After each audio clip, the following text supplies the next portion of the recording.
C'est l'histoire d'un âne qui avait très faim.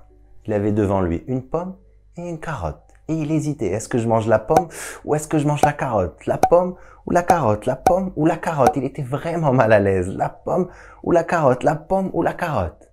Jusqu'à ce qu'il soit mort de faim. Si tu es tiraillé parce que tu as une décision importante à prendre et que tu hésites, comprends que plus tu repousses ta décision, plus ta frustration va augmenter. Ne fais pas comme l'âne, ne laisse pas l'indécision te tuer. Je t'encourage à vivre une vie extraordinaire. Vive al-hayat! Si cette histoire te parle et tu veux sortir du piège de l'indécision, la première chose que tu peux faire, c'est de décider et d'avancer. Quand tu prends une véritable décision, il n'y a pas de marche arrière. Tu es prêt à assumer les conséquences bonnes et moins bonnes. Maintenant, tu peux t'apercevoir qu'en vrai, tu n'es pas encore prêt pour faire un choix. Ce qui est tout à fait normal. Certaines décisions prennent du temps.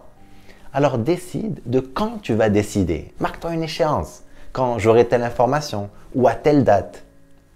Dans certaines situations, tu peux même décider de ne pas décider. Et c'est une décision. Tu l'as compris, le plus important, c'est de sortir d'un immobilisme subi. C'est ça qui provoque ton malaise.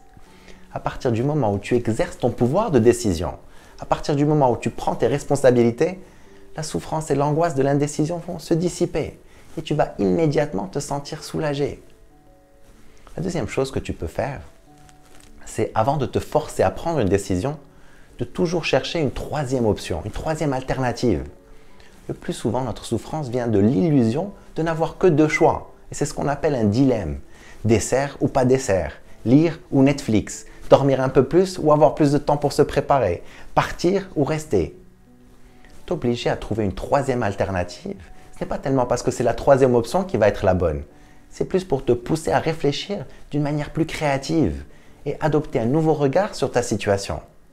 Souvent, voir les choses dans une nouvelle perspective peut te sortir de ton blocage. Pour finir, sache que la prise de décision est comme un muscle. Plus tu prends des décisions, plus prendre des décisions devient facile. Entraîne-toi à prendre consciemment beaucoup de petites décisions simples. Ton repas, ta tenue, les produits au supermarché. Plus tu prends ce genre de petites décisions par toi-même, plus tu auras de force pour prendre les décisions les plus compliquées. Je t'encourage à vivre une vie extraordinaire. Vive al-hayat!